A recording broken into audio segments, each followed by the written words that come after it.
This is DJ Johnny at JDM FM, and today I'm continuing my history of Bank Quay, which is in Warrington. I'm currently at a place called Quay Fold. Quay Fold? What's all that about? Well, I can see it's like an old cobbled street, but I don't think it used to look like this. I wonder what it used to look like, and what happened here.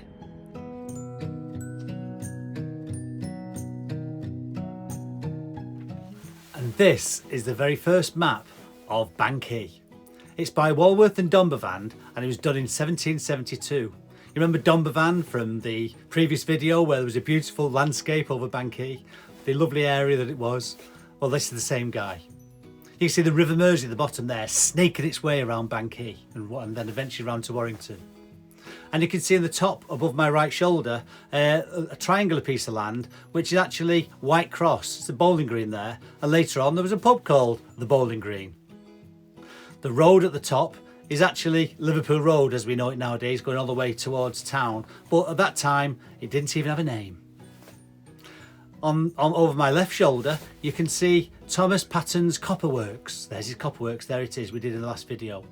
And then in the middle you can just see the two towers or the two chimneys of the glassworks, Bank Quay Glassworks. And there's a street going down from the top road all the way down called Quay Street, and that street leads all the way to the quay, Thomas Patton's Quay, the quay where he used to send all his goods across the world. At the bottom of my right shoulder is John Lyon Quay.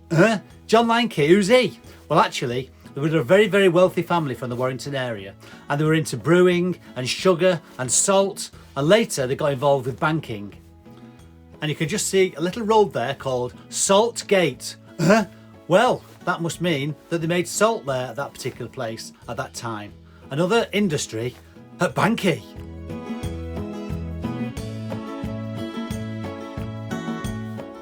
So we've now moved to 1894.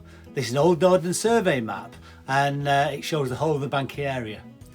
You can see in the middle of the screen, just up there, Crossfields Soapworks, which actually eventually grew over most of the site.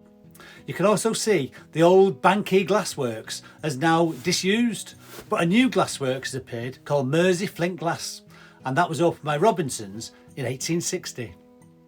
Just over my right shoulder you can see Quay Fold. Can you see it up there? The houses are there, different to when I had a look around it before. You can see all the factories around it and the buildings. There's railway yards and shunting yards and all sorts of other lines. Smoke belching out. Just imagine living in that horrible, horrible place. Blinking heck. There's also a chemical works and a galvanised ironworks. Now, we're going to talk about ironworks a little bit later on another video. Over my right shoulder you can also see the corn mill. That's actually Bank Quay corn mill, which was called Lytton's or Fairclough's flour mill at the time. We're going to talk about that in a minute. Quay Street, which you can see up there, Quay Street, has now become Factory Lane. It's just all changing. What a place!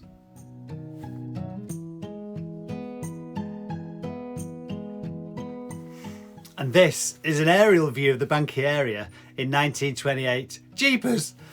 It's busy, isn't it, here now compared to when it was in 1772. It's completely changed.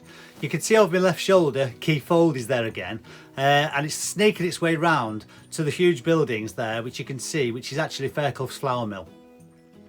You can also see, going right the way round, all the Crossfields and Lever Brothers factory, but eventually right way around the top end is a place called British Aluminium, which we'll come to in a later video.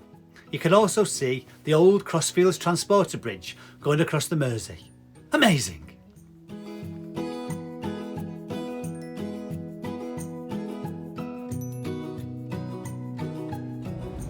And this is Factory Lane. It was a lane and there was all sorts of houses on here one time, and at the end of Factory Lane there used to be a glassworks. In fact, lots of glassworks. Let's go and have a look what it used to look like.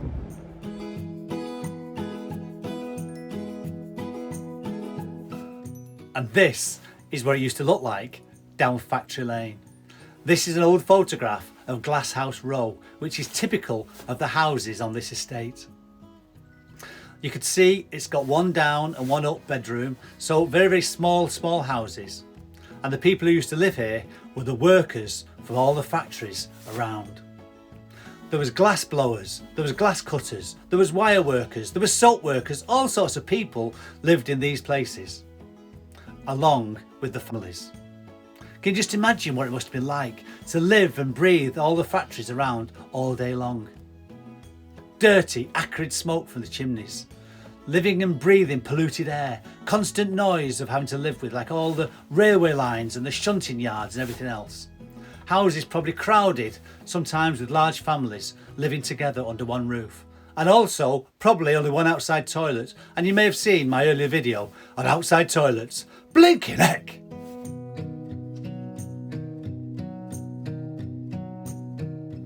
And these are some of the residents of Quay around the year 1900. Jeepers creepers, can you imagine? I don't know what's going on in this picture. There's obviously a carriage being pulled by two donkeys. It looks like the old guy is the guy who's in charge. He's looking after the donkeys. But why are they all crowded round? Was it after Sunday school? Some of them are dressed. Some of them have got collars on as well. There's mothers. I can't see very many men around, so maybe the men were working. I don't know. But these are the people who used to live in those conditions, in those houses around Bank Quay, and particularly at Quay and around Factory Lane. Jeepers creepers!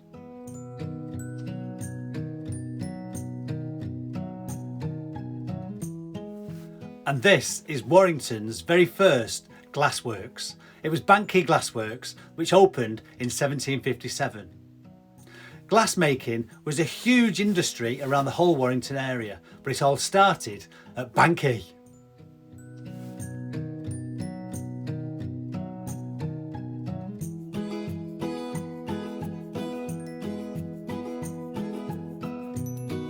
And this is what it used to look like in Robinson's Mersey flint glassworks in the cutting shop. Jeepers, can you see all the overhead shafts there, which be driven by old steam engines whizzing round, noisy shafts, belts going round to drive all the mechanisms. This was the production line. This was such a busy, noisy place. Jeepers, imagine working here.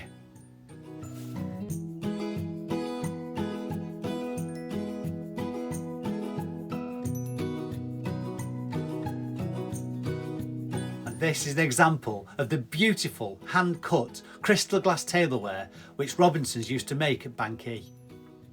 The products were shipped all across the world, they were so popular. But as time moved on and as much of Warrington's large glass industry declined and went elsewhere because of cheaper foreign imports, in 1933, sadly, Warrington's last glass factory closed. Robinsons closed its doors for the last time.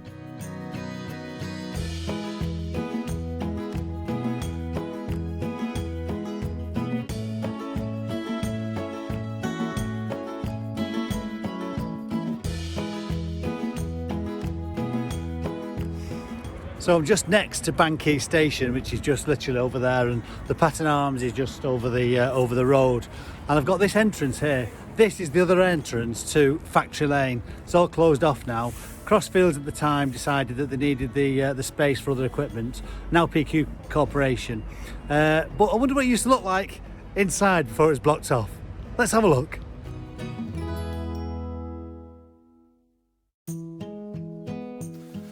And this is what it used to look like under the tunnel on Factory Lane, looking out towards the Pattern Arms. Can you see the old sets, the old cobbled sets there in the middle, and a set of flags either side? You can imagine the old carriages with horses pulling them, heavy laden with all sorts of products which were made at Bank Quay, driving out. And you can actually see the wear on the flags themselves.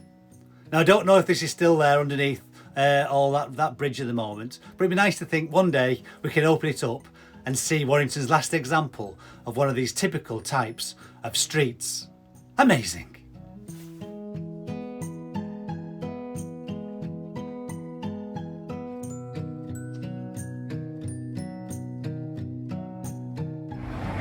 And just below me here is the other end of Factory Lane. Used to be all houses here, Glasshouse Row and all those other places. Completely different nowadays, all the houses have gone, and now it's just PQ Corporation on that side and Unilever on that side. Amazing.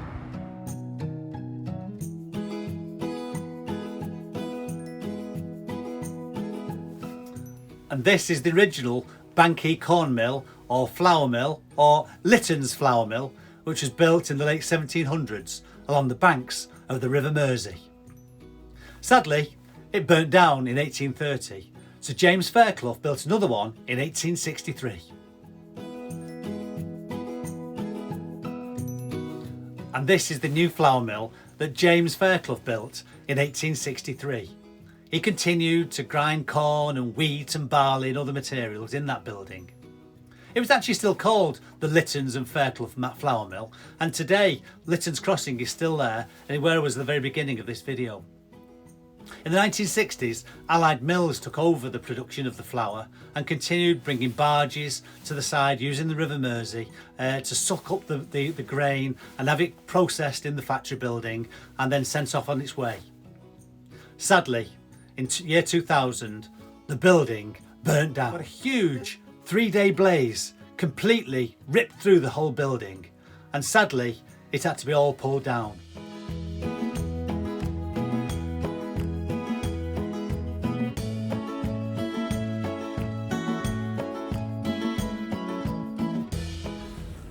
And this behind me is called the Pink Eye. Huh? Why is it called the Pink Eye? Well, actually, I think you can tell why it's called the Pink Eye. But what's the story behind it? And following this terrible fire, the only part that was left of it was this 110-foot high silo building.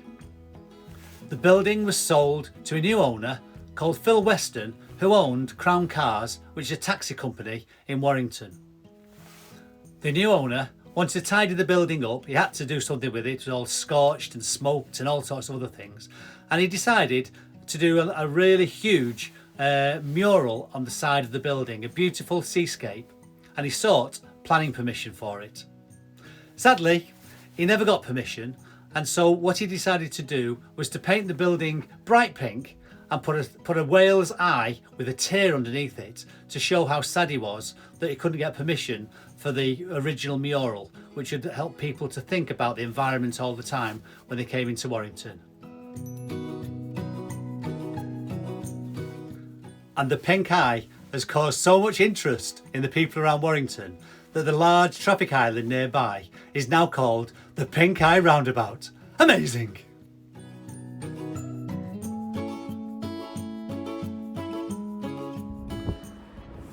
So I'm going to finish off there with this short video where we covered about the Fairclough's Mill and Lytton's Mill, and we found out all about the place called Quay, which I'm still on here now, and we also had a look at Factory Lane and the glassworks and all around there, and we also looked at the Pink Eye, which is just up there. This is DJ Johnny at JDM FM, and whatever you're doing, hope you have a fabulous time, and see you again very, very soon. Bye.